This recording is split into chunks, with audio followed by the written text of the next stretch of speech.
Hey guys, D1 here at Battle of the Five Gods, live from South by Southwest with 5 special guests. Armada from Alliance, Mutaking from Cognitive Gaming and MVG League, PPMD from EG, Evil Geniuses, and last but not least, Cloud9's own Mango. Wait a second, I forgot somebody. Liquid Hungrybox, who couldn't make it, but we do have the cardboard cutout right there, just in case you missed it. You guys? I'm over. All right, so here's a question I have for you guys, right? Let's talk about our man Hungrybox since he's not here. What do you guys think is unique about Hungrybox's playstyle? I would say Hungrybox have very, very good patience. He has a game style, and he's never forfeiting that game style at any cost, pretty much.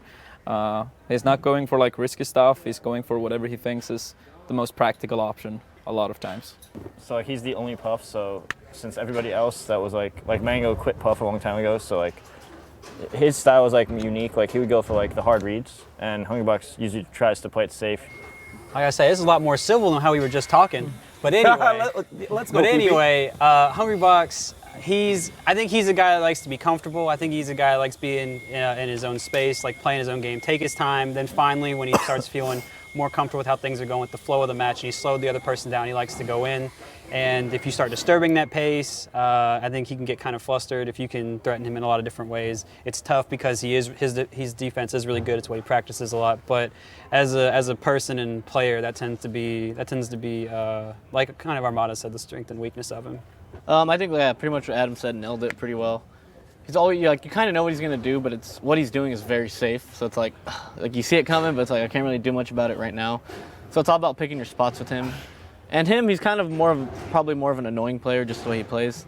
And if you start getting annoyed by it, that's when he starts shining. That's like when he gets in your head. So then, you guys could all chime in on this, by the way. You don't have to like all go around in a circle. I was gonna ask you, do you feel that Hungrybox deserves to be at this table with us? Yeah, of course. His results over the past like 6-7 years have been fantastic. I do not think Hungrybox should be here, and that is because it is too early in the week. He's got things to do, and we're putting everything in the Smash, so we gotta be here. Hungrybox, sorry, not sorry, man. What's good? All right, go ahead, Mango. Who is this guy? Who is this guy? He's talking to Hungrybox. You're the last person who should say that. You're right. I'm saying it anyway. That's why I made it to the couch. That's why I get to say You're it. getting called out by Kevin Nanny, Hbox, about not being here. So just think about that for a second. Like, so at what point do you feel that Hungrybox actually became a legitimate contender in the Smash Brothers community? He won Dreamhack, and that was like the first big tournament I think he like won since like Apex 2010 or something. Dude, Yeah. How did you feel knowing that you were in Europe, right? That's your country. That's your continent, actually. And, you know, he comes through, gets first with Jigs to a character that I think you don't like that much, you know, from a lot of videos I've saw all over the internet. How did you feel about that, you know? No, okay, I really don't like Puff as a character. I don't really have fun playing against her, but of course, I gotta respect the skill Hungrybox have with the character. I was gonna say, it was such a weird spot when you were playing Hbox. I didn't know who to root for. I was like, because you needed to lose. You were winning too many things. You need to lose sometimes, dude, just for the sake of everything. And then Hbox, I didn't want to see Hbox win, but I was like America, but I'm like, when Hbox won, America didn't win. It was just Hbox. Florida won. We didn't claim his victory in America. Here's the last question about Hungrybox, though.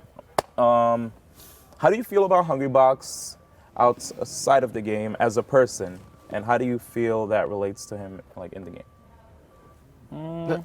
I actually haven't been hanging out with Hungrybox much outside of the game, so I'm not really sure what to tell. Because I feel like with the Smashers I do know, them at tournaments and them outside of tournaments can be drastically different. Yeah. So I'm actually not entirely sure what to say because I feel like I know Hungrybox more than I know Juan. Juan. Yeah. It looks like you might know something about. I know nothing. You have no. Wait, I know nothing. Any of you guys have any experience hanging out with him? I've talked to him about some personal stuff a couple times. Okay. He's got there are reasons why he acts like he acts, and there are people that say, you know, he holds certain things back, or you know, like I talked about before, how he plays really, you know, safe and things like that. You know, wants to be inside his comfort zone, and there are reasons for that. There are things that have happened to him, And that's kind of an important thing to remember about a lot of people. And you know, do things you don't like, you usually have to just remember that they've grown up and they have a reason for it. They're not like an all bad person. Like, it's easy to kind of get lost up in that. But when you really get to know someone, even if it is hard, you can usually find a lot of humanity there. It's a lot easier to connect with them. And so that's you know, I can't say, you know, I've spent like, you know, years with him or anything, but I've talked to him pretty well a couple times. So The general concepts you said, I felt like apply to me too. yes, they do, for sure.